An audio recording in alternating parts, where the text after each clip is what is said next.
Hi everyone, and welcome back to Spare a Thought, the podcast that shines a light on the people, ideas, issues and organisations that are often overlooked or misrepresented in the media.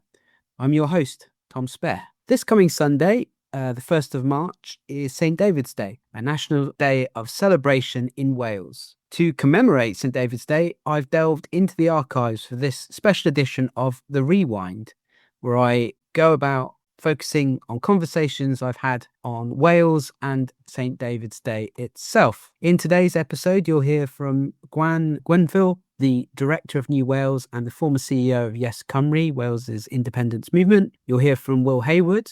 Will is a Wales-based journalist who used to write for WalesOnline and is now a freelancer with a big Substack following with more than 10,000 subscribers, plus a podcast for Wales, See Wales.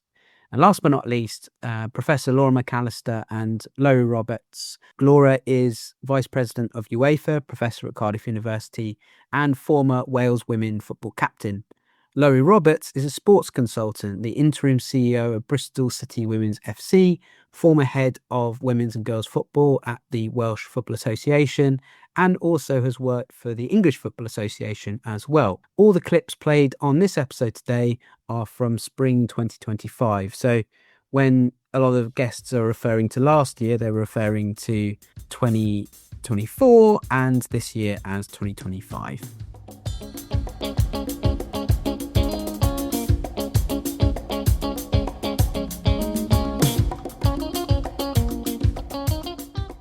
So first we're going to hear from Gwern about how the traditions of St David's Day have changed in his lifetime and the evolution of attitudes towards the Welsh language.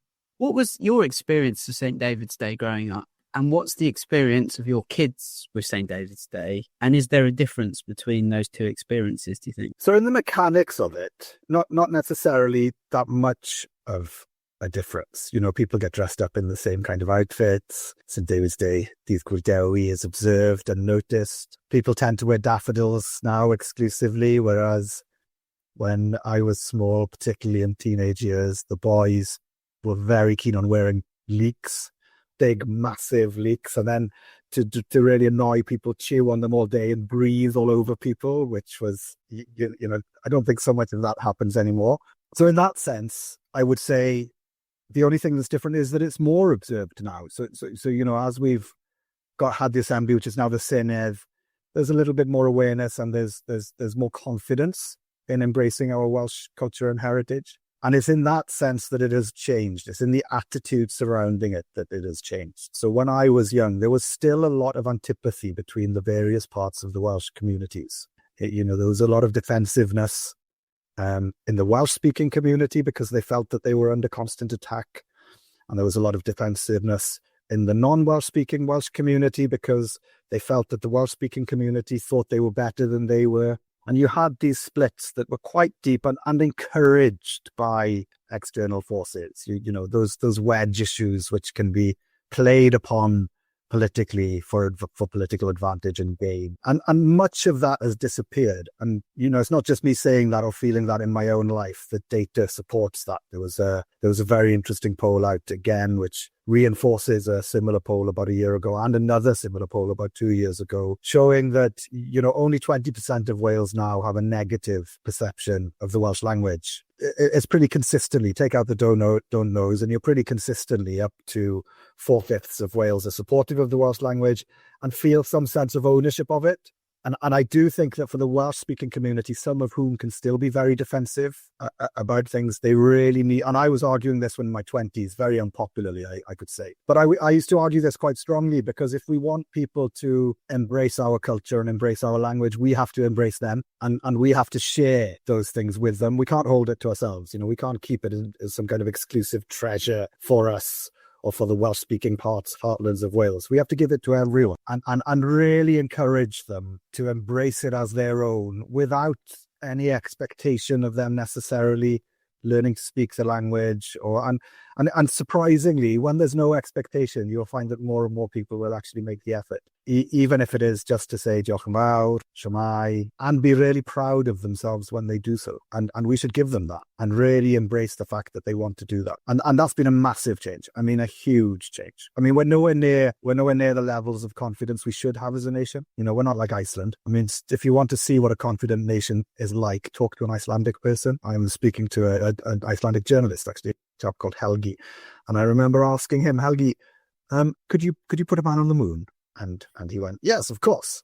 And then I saw him pause and think, and he turned to me and he said, why would we want to? It's not, no, I can't do it. No, don't be silly. It's, of course we could if we wanted to, but there's no point because, we don't want to do that.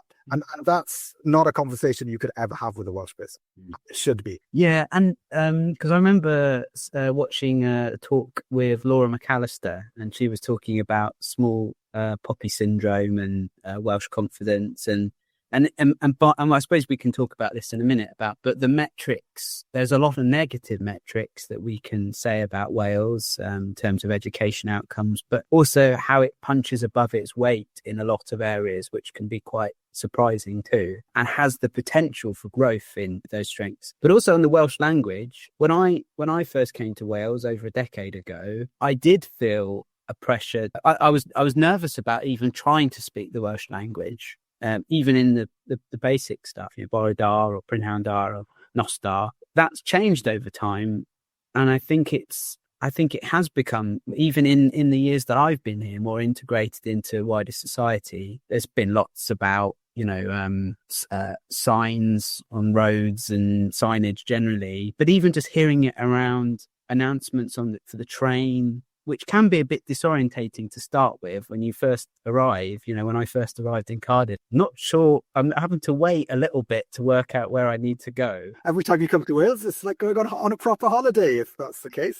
Yeah, exactly. Yeah, I was like, there's sort of multiple languages going on here. This is amazing, So even I've observed a shift, I think, and a confidence there. And also, I suppose it's the longer the fact I call it home now, and I've got lots of friends around me who are Welsh and who, some of whom have kids who are sharing stories about, their kids are Welsh speakers and they don't necessarily speak Welsh, but that's amazing. It's an investment in the future and a confidence there that they'll have, and a skill that then unlocks that opportunity to learn other languages too, because obviously once you learn another language, then you're able to build other skills. Yeah.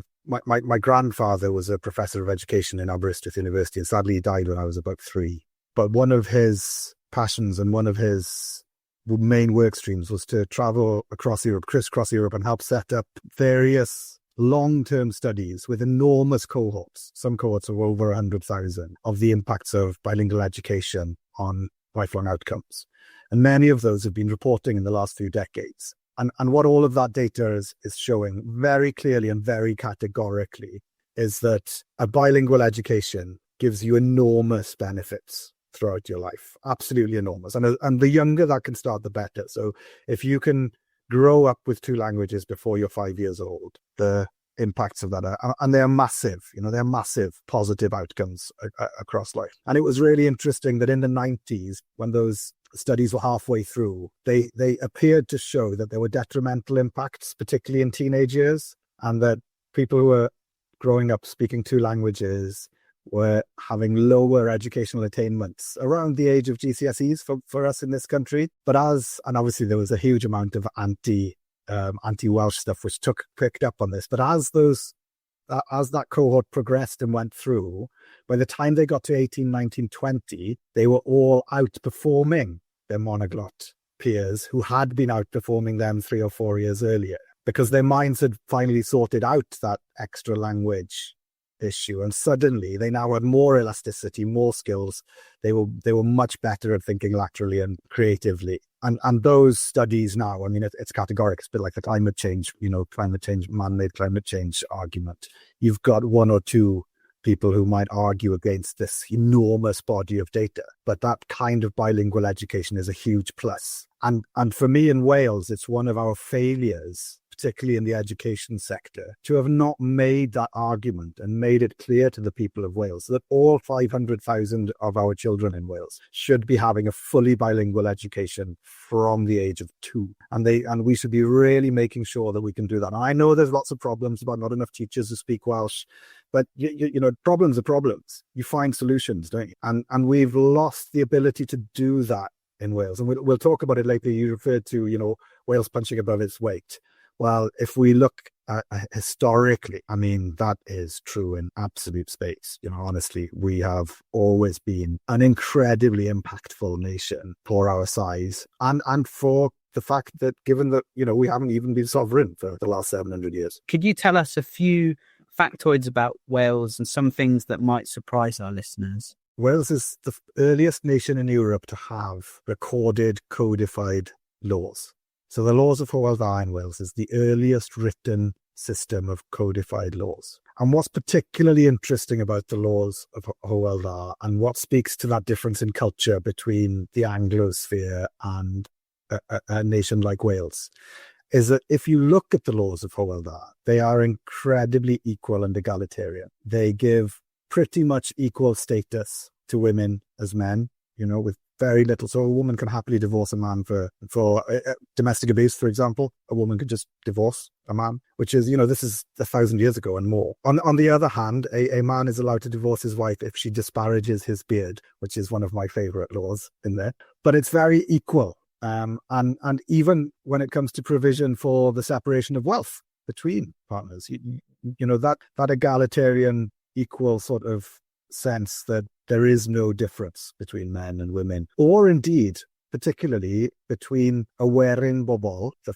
folk people, the regular people, and their leaders. And I think that's still there in much of Wales. I mean, there's been an attempt to impose the rigid class system of the Anglosphere in Wales. But really, there's only 2 classes in Wales. You know, there's the crachach and the werin, and that's it, which is, you know, effectively, I suppose, the aristocracy and the regular people, or the establishment and the regular people. So Hywel Dda, I think, is something we should be much prouder of, and something we should make much more of, and a difference, a defining difference that we should highlight. I'm going to talk about Henry Richard MP. He was a Liberal MP for Merthyr Tydfil back in the second half of the 19th century, because he's a hugely important and significant figure, particularly in campaigning for peace, global peace, even back in the 19th century. And also there's a massive statue of him on the square in Tregaron, and he's from Tregaron. And every morning when I would get up and look out of the window, I would see his head, because that's where his head was. You know, on the 5th floor, when you looked out the window, you'd see Henry Richard standing there with his book, and he's big.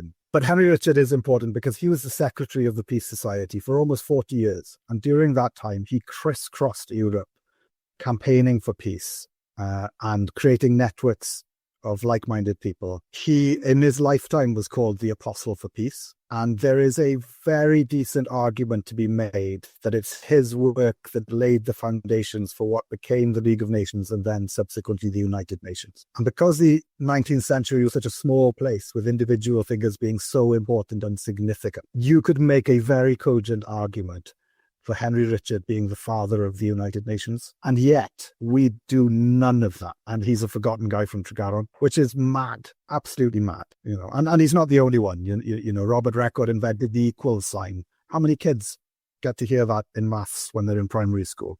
There's a Welsh guy from North Wales. And then you've got people like Dr. Richard Price, who was massively important and influential in the founding of the United States of America. We don't really do enough. We don't talk about it enough here in Wales. And I'm going to give you a little fact. Wales is almost exactly the same size geographically as Slovenia. Oh, how does the population compare? Is it a comparative country in that sense? Very, very comparative. With the difference that Slovenia became independent in 1991 and was poorer than Wales at that time, and is now significantly wealthier than Wales and on an upward trajectory. Across Europe, Slovenia is actually the most equal society in Europe economically in terms of wealth disparity, and also scores incredibly highly on well-being measurements as well.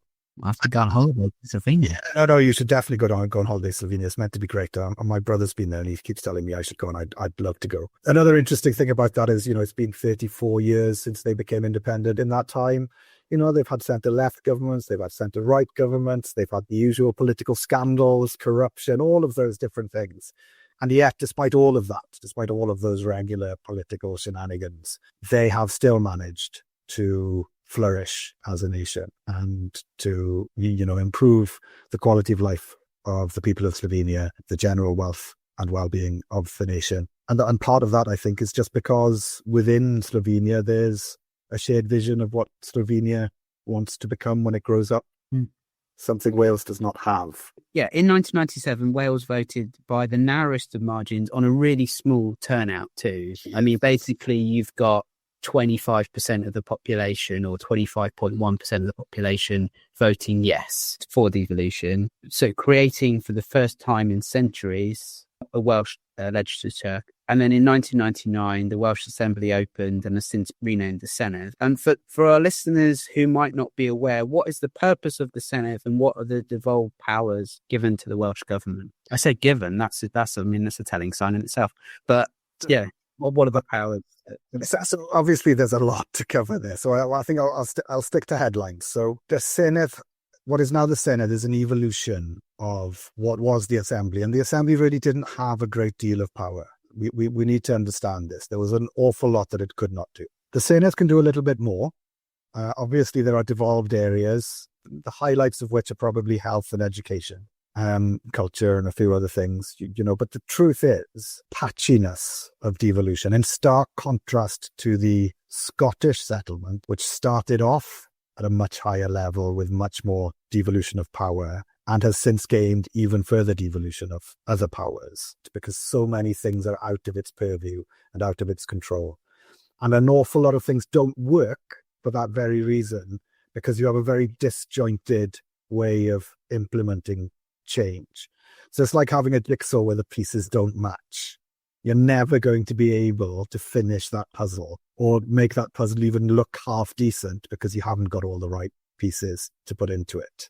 And to just put that in perspective in terms of those devolved, a couple of facts that are going to put this in perspective for you. So the Welsh Senedd gets a budget of around 24-25 billion a year. More than half of that, currently 56% of that, is spent on health. So, of all the money that comes into Wales, what you're really talking about is you've got a Senedd which is responsible for health plus a few other things. I mean, there are other issues around health. That proportion has risen an awful lot. It used to be less than 40% and now it's over 50%. So there's that further challenge. But it's a restrictive and clumsy and inadequate bodge job of devolution, really. I mean that's the truth. It's an inadequate settlement. And when you get people criticising the devolutionary settlement because it doesn't work and criticising the Welsh government because they're inadequate and they don't do enough, some of those criticisms are fair. And, the Labour government has been effectively in charge in Wales for 25 years. It's not always been as full of talent as it might have been. It's not always had the clarity of purpose that it might have had. It certainly hasn't always had the bravery to stand up to Westminster and demand more in ways that it should. I think that's evident today. But at the same time, many of the things that have tied the hands of Welsh government and of the Senedd are structural and systemic. So it isn't within its capacity to do those things. So that's where we are with devolution. It's one of the reasons we want to establish New Wales, is to talk about these things in greater depth and talk about them in ways that a wider swathe of the public can understand and appreciate and engage with.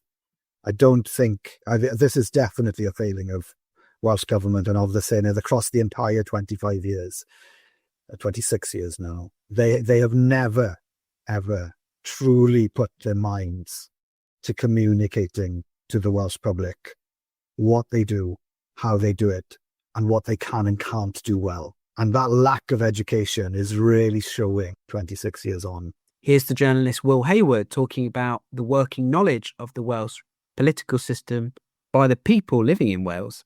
This question was also asked in light of the Senedd elections and the Welsh Parliament expanding. From the conversations that you have, sort of from your experience of reporting, of looking at Welsh politics, you've talked about that there's a general lack of understanding of politics in Wales and how it runs.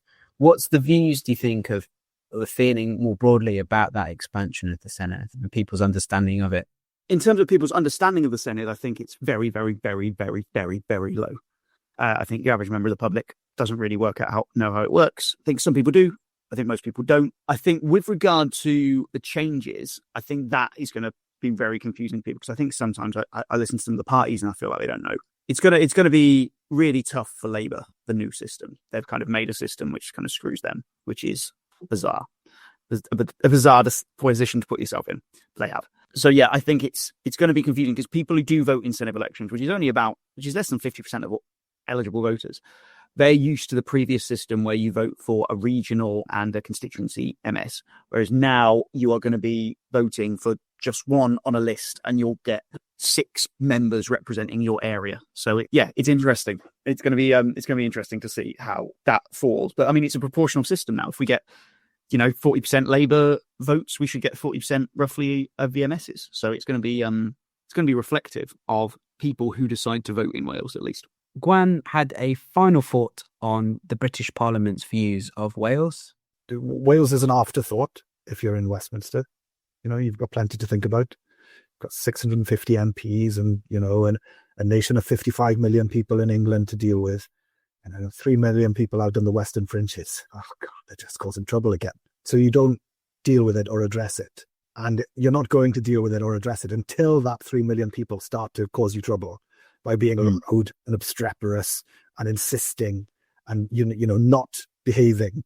And in Wales, we're very good at behaving ourselves and keeping our heads down and not making as much noise as we should.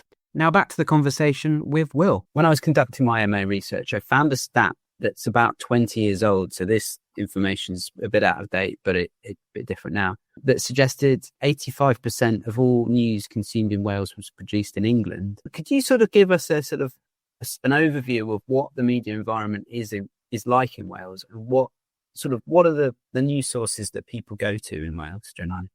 I'm always pretty skeptical about those sort of surveys, because ultimately, sometimes they'll say Reach PLC is an English place, but actually WalesOnline is the most read Welsh news source. Almost 2 million people read it a day, and it is owned by Reach, which is a FTSE company. But I was in that newsroom for 8 years. The top people there are actually first language Welsh speakers. We all live in Wales, so I'm always a bit skeptical about it. In terms of the media landscape in Wales, obviously you've got BBC Wales, which is Welsh focused. You've got ITV Wales, you've got Channel 4 who do a little bit on Wales. You've got WalesOnline, which is the behemoth, gets a lot of criticism, but is also the only site that has ever managed to really mass market Welsh news and get and also people will say, oh, we've done stuff which isn't about Wales. I'm like, yeah, but the BBC do stuff that isn't about England or the Britain, don't they? It's stuff that's of interest to people in Wales, not exclusively about Wales. If there is a mass shooting in Manchester, people in Flintshire aren't going, I don't really care about that. It's in Manchester. But if you've done it in Wrexham, then I'm interested.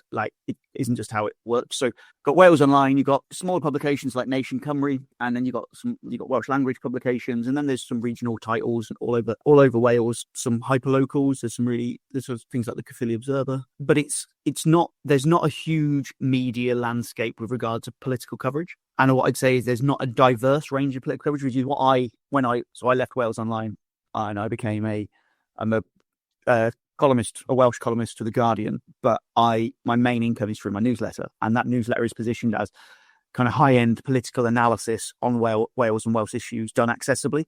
And the reason I feel like I could do that and it's gone well is because I think there's a market for it, because ultimately most people forget most journalism is a business. So, people do often forget that news organisations have to make money unless you're kind of owned by an oligarch, in which case you're just a mouthpiece for someone else's political view. What are the challenges of being a journalist in Wales, do you think? Specifically in Wales? I suppose the biggest thing is what we spoke about earlier, that lack of engagement between people in Wales with Welsh politics. I mean, there's interest in Welsh sport, for instance, like rugby and things like that. There's big engagement, but the lack of understanding of Welsh issues and essentially the realities of the Welsh political system. So I think COVID massively helped that in terms of people being aware of the Welsh government and what they're responsible for and things like that. So I think that's the challenge is if you write a story about Westminster for a wider British audience, people will probably know who the Prime Minister is and they'll probably know who the Chancellor is. Like, even if they're pretty politically engaged, there's a pretty good chance they'll know who the Prime Minister is. That isn't the case in Wales. So you're always reporting from a lower level of base knowledge. So that is something that you always kind of have to be aware of. If you want your journalism to be accessible, is you can't just assume that people know things which to you are fairly basic. I think that's quite a big challenge. I think the other tricky thing is so I'm based in Cardiff, and I think doing Pan Wales news can be hard because coverage of North Wales, I think, is pretty. There's some really good titles in North Wales and journalists that make a real effort to make sure North Wales issues are highlighted. But I don't think overall many, and I'm absolutely at fault for this. I mean, I went to North Wales last week just to try and get a flavour for what was happening there. Like I went to Wrexham, Bangor, and Esmond,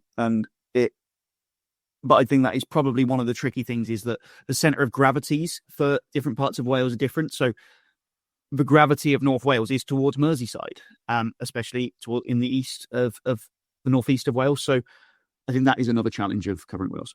And yeah, the geography is challenging as well, isn't it? And you get into places, transport's always a big question mark, and in Wales. But, yeah. So the Senedd, you've written 2 books, one about Wales and COVID, and the other about whether Wales should leave the UK. Why were these topics in particular of interest to you? And are you English, or were you born in Wales? I'm English. So you're English. I moved to Wales in 2007, 2008, and I just never left. Okay. So why did I choose 2 topics? So the first one was called Lockdown Wales, and that was about the first wave of COVID in Wales. So I was one of the few people who were in both the UK government press lobby and the Welsh government press lobby throughout the pandemic. And that gave you that insight into how they were both approaching this really big catastrophic thing differently and how they were doing it the same. Because ultimately they were both working from the same evidence base. They're both working from the SAGE papers, but yet we're coming to these quite different conclusions. I pitched it about a month into the pandemic, so April 2020, and I handed in final draft at the end of August. So it was like kind of 3 months where I put that together.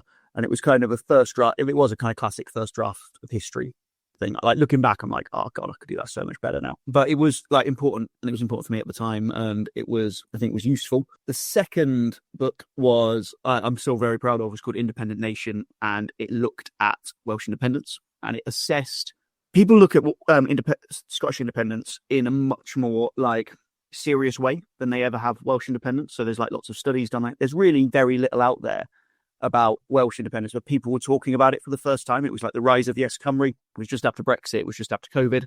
And people were like thinking like, oh, could this thing like an independent Wales work? And there was a lot of misinformation out there about it from both sides. So that book is essentially a toolkit for someone forming their own opinion. So it doesn't tell anyone what to think. It says, if you are in favour of independence, these are the questions you need to answer. These are the things, if you're considering a point of view on independence, that you need to be aware of. So it looked at all sorts of stuff like what would happen with pensions, what would happen with the border, what would happen with the royal family, what currency would you have, how would it work economically, would you be a member of the EU, why the current system doesn't work. It doesn't work because the premise of the book is wherever you stand on Welsh independence, there is no doubt that what Wales currently has just doesn't work. So it was that was really interesting. That came out in late 2022, and so it's really exciting. So I had a year off writing books, and now I'm in the middle of writing another one, which every time I do it, I think, why the hell am I doing this? This is so much work. But it's all good fun. Yeah, and are you able to share what the topic is for the next book, or is that under wraps? No, that's fine. It's called. So the way I've written all my books has been quite public, that I'm writing this and I'm working on this and showing my workings as I go along, because I think most of my books are on stuff that other people haven't really done much on. So I find it useful. Because I wasn't an expert on Welsh independence before I wrote the book, and I wasn't an expert on COVID before. How COVID played out in Wales. I'm not an epidemiologist before I wrote the other one. So I kind of do the trying to answer questions is like my MO for book writing. So this one is called Who Cares About Wales? And everyone agrees that Wales has got a huge range of issues, and everyone can see from data, from just all the evidence, that this has been the case for, 100 years, and it's not really getting better. So it kind of asks the question why. So it will look at failures from the UK government, failures from the Welsh government, but then ultimately it also looks at the fact that people in Wales, we're so disengaged with this country that we live in, that we have to take some responsibility as well. So I'm handing the final draft of that in October this year. So hopefully that'll come out before the Senedd election early spring. And how do you approach the research, and where do you sort of get the inspiration for that topic? Is it more of a sort of innate of a feeling to go, oh, I this is a itch I want to scratch, or is it sort of wider than that? I'll take the second question first. So the way I decide what I want to do a book on is, well, the first thing is is there a market for it? Because ultimately, there'll be lots of authors who it is a creative process. For me, I'd never describe myself as a creative. I want to find an answer to a question. So it's ultimately, I'm trying to find something that's really important and topical, and I don't think it's got enough attention. So I think every journalist wants to be relevant and feel like what they're writing is relevant. So I try and pick the most relevant topic. So at the time, during COVID, it was obviously COVID. Welsh independence was a topic which a lot of people were talking about, but not from an informed perspective. And then with this one, everyone can see that, we've had a change in government in Westminster, and Wales is still struggling. So in terms of how I go about the process, it depends on the book. So the first one, because I was writing about COVID all day, every day in my job anyway, it was actually pretty easy because I was just collating my notes at the end of the day and putting it in order. Whereas with the Welsh independence book, because I thought what I'd do at the start was take the yes side and the no side and compare their two arguments. But the problem is that the pro-independence side just wasn't very developed. It just hadn't got a lot of research underpinning it. And there wasn't really a pro-union side, because you either supported Welsh independence or you just didn't really give a crap about it. So there wasn't really two sides to compare. So a lot of the time I was doing my own, I was working out what questions to ask. So first kind of 3 or 4 months, I just speaking to as many people as I can, giving them a damn good listening to, and trying to work out what the best questions were to ask. And then the way I do it, I create a Google Doc for every chapter I think there's going to be, and I find out as much stuff as I can. I throw things in a Google Doc. It all goes in the separate Google Docs, and then after a few months, I read through all the Google Docs and go, right, what other questions do I feel like I need to answer? And then I try and answer them, and I throw all that in the Google Doc. And then I build each chapter from that Google Doc. But yeah, and it's similar with this one, the upcoming one. I'm currently coming to the end of my big listening phase, and so it's fun, it's enjoyable. And for the final stretch of this episode, I want to shift focus to one of Wales's greatest recent successes. Here's Lowri and Laura speaking about the road to the Welsh women's football team qualifying for the Women's Euro last year. Could you talk us through the journey of getting to the tournament? Lowri, I don't know if you want to go a bit first. Yeah, sure. And I suppose it's really important to start, you say the journey to this Euro campaign. When you're talking about qualifying for a campaign, you're looking at probably an 18-month cycle, right, of when the preparation and the qualification games begin. But actually the journey started in, the 70s when the women were playing, when they weren't even recognised by the FAW. And then by the women that, Laura included, who marched into the FAW offices in the early 90s, demanding that the FAW did acknowledge them as a team, and, that they were taken under the wing of the FAW. And then it's important to also remember how recently it was, only 5, if you look at some of this current group of players, only 5 or 6 years ago, they were playing in amateur teams, and they were juggling full-time jobs or, being in university, in full-time education and playing football on the side. So it's only this next generation of the younger players coming through and turning professional at age 18 now. It's only them that have had the privilege almost of playing on, well-maintained pitches, having regular coaching from top-level qualified coaches, and having decent games programs to play within. You even look at some of the senior players, Jess Fishlock, for example. She was an amateur for a long, long time before she would have been the first and only player that was playing professionally when she went abroad to Europe to play as a professional. So I think it's quite easy to look at, great success of the national team right now, qualifying, great success. They're playing in big teams in the WSL, your Evertons, your Chelseas, your Liverpools, etc. However, it was only a few years ago that they weren't in full-time environments, that they were juggling other commitments, and that the national team programme in Wales, stretched resources in terms of the staff that were supporting the national team. The former head coach, Jane Ludlow, was also responsible for the under-17s and the 19s, so couldn't focus solely on the women's national team.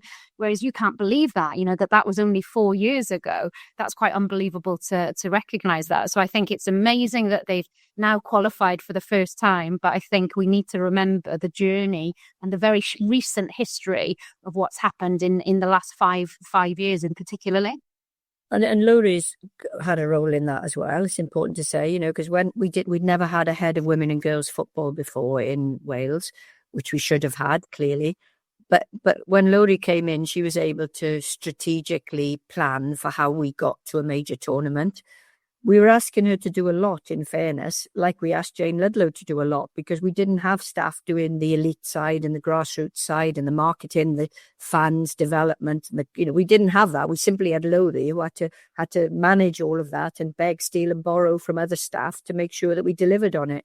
But I think what we saw really with the qualification for the Euro this year is a kind of perfect storm. The work that Lowri and her team had put in over the 4 years before, the hard work that Gemma Granger and Jane Ludlow had done to advance the performance side. And then we brought in Rhian Wilkinson, who I think has been a breath of fresh air.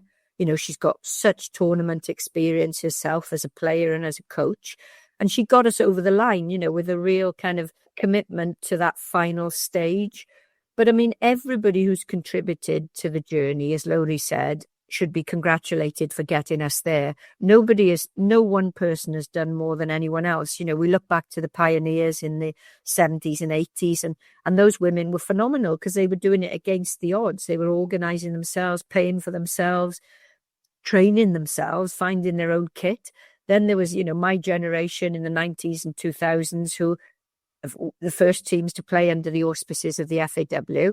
But equally, there were all the mums and dads and coaches who championed women's football and the national team over the years. During our conversation, Laura made a really important point about why it's taken so long for the women's football game to develop. Football in the countries of the United Kingdom has always been owned by men. It's been run by men. It's been controlled. The power base has been male.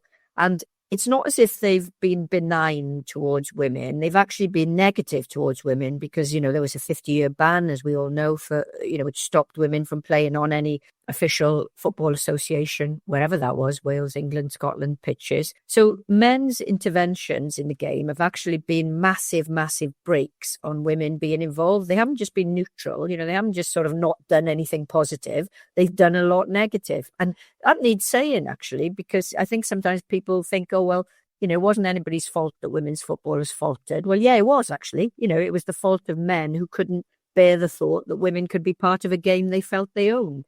And that's not a radical statement, by the way. That's just historical fact.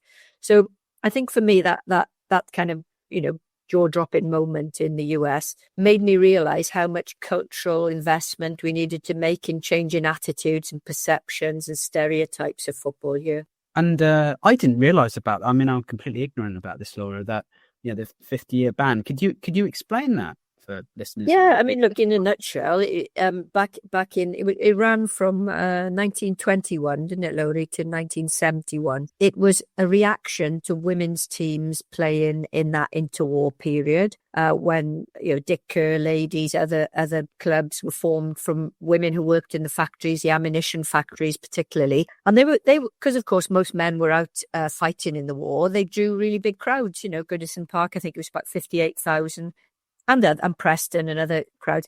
And of course, there was a kind of backlash to that then, which men felt when they returned from the war, it was inappropriate for women's teams to be the focus of football. So bearing in mind that the football associations in Scotland, Wales and England were all run by men of a certain generation, let's say, they decided that the best thing to do was to ban women from using any of the facilities that were owned by clubs and the Football Association. So women were effectively banned. I mean, they did play, as we know from the women in Wales who played, you know, in that generation in the 60s and 70s, but they weren't authorised to play. So it was effectively a ban.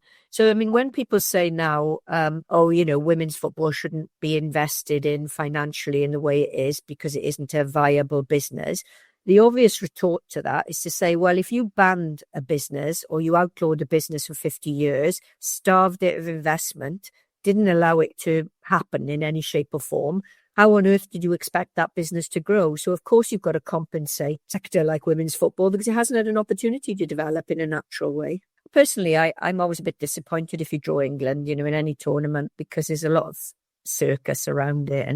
And, you know, it just means we've got to go through the motions again. But the good thing in terms of diplomacy and international profile is that it gives Wales a great opportunity to distinguish ourselves from England, you know, because a lot of countries don't know where Wales is. And when you're playing England, you know, it's very obvious, isn't it? We've got a different flag, a different language, a different identity, different colours, national anthem. And it gives us a chance to do a lot of that kind of sports diplomacy stuff that's really important to Wales. So we sell an image of Wales as a progressive nation, you know, that's committed to sport and equality and all the rest of it. So I think from that point of view, it gives us a really good platform. If ever the slogan "Together Stronger" came into reality, then it's over the women's game because, you know, the contributions have been immense from a huge, huge range of people and they all deserve great credit, I think. Lowri, in terms of when you have limited resource, what do you prioritise in planning for something like taking over the Women's FA or leading in it? Where do you start? I think it's a really interesting question because I'd spent 5 years working at the English FA and then 5 years at the Welsh FA. And obviously resources and budgets are very, very different. So in Wales, the focus very much was around the national team, knowing that if you can get that national team to qualify for a first major tournament, the impact that then has on girls' participation, media profile, commercialization and new partners wanting to come on board, that has a positive impact on the whole of the game. So I think, you know, as an organisation, the FAW have invested significantly in the women's national team programme over the last few years. And that is, you know, they're reaping the rewards now by seeing the country get to their first major tournament. And on the one hand, you could say that's a risk, right? Because you've invested a significant amount of money, and the FAW, there's a stat that they have invested more in the last few years, have invested more into the women's national team programme than as a percentage of their turnover than any other nation in Europe, right? So that's a big risk that they were putting all of their eggs in one basket there, so to speak, around the national team. But my goodness, isn't that paying off now? Seeing the impact of qualification, how that is having a huge impact on the profile and awareness around this team. And there's, you know, plans in place now from the FAW. They've appointed a project manager. They've created new roles to ensure that it isn't just, you know, a tournament. We've been there, we competed, and thank you very much. That there is a legacy and that there is impact beyond just the tournament, which I think's that's what it was all building up towards, right? National team success, how that impacts everything else in the game. But whatever happens, there will be a whole generation of young kids, girls and boys, who will see the most fantastic role models, elite sportswomen, really confident and feisty and, you know, the kind of perfect image of what women should be present on the international stage. And for a small country like Wales, that is immense. You know, it's stratospheric. I don't think we'll have seen anything like it. And there isn't a sport like football anywhere because football is so big. So I think people will have to sit back and they'll see something really incredible this summer. But obviously, as Lowri said, it's up to us who work in football to make sure that we capture that we use it and we make it sustainable for the game. Because we don't want that to just be a big bang over the summer and then everything falls away in the autumn. We've got to capture it, we've got to bottle it, and we've got to use it for what we do next in the game. So that brings to an end this episode of Spare a Thought for St. David's Day. A big diolch yn fawr, iawn, thank you very much to my guests Gwern, Will, Laura and Lowri for your contributions. Next week, I'll be returning for the first of 3 brand new episodes, a mini-series focused on Wales, on Cymru. First, Monumental Women with Emily Merry, looking at a statue building project 10 years in the making, which is very close to completion. The following week, we'll be focusing on the Welsh language. I sit down with Ben Kitchener, who wrote his master's dissertation on Welsh language policy. We look at the history of the Welsh language, the policies that have sought to preserve it, and what the language means to Ben. And the third episode of this sort of triad was King Arthur Welsh. I sit down with filmmaker Dan Freeman, who is making a film called Excalibur, which will be set and made in Wales, drawing on Welsh myths and legends.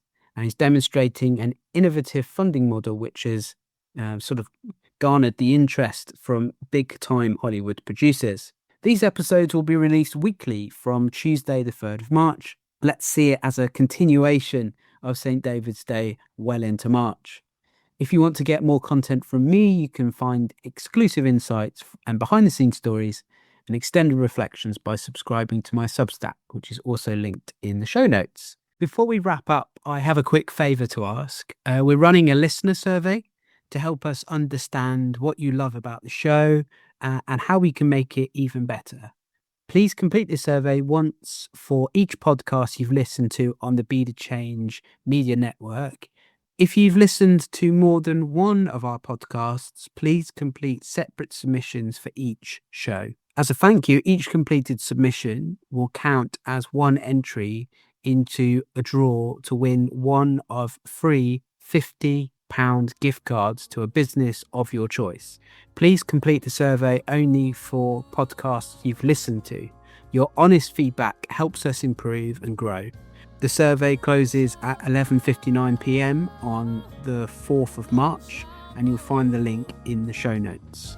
The title track for this show is Young Shall Grow. Credit and thanks to Afro Cluster, Magugu and Asha Jane. Spare a Thought is a Be the Change Media Network production. Thanks for listening.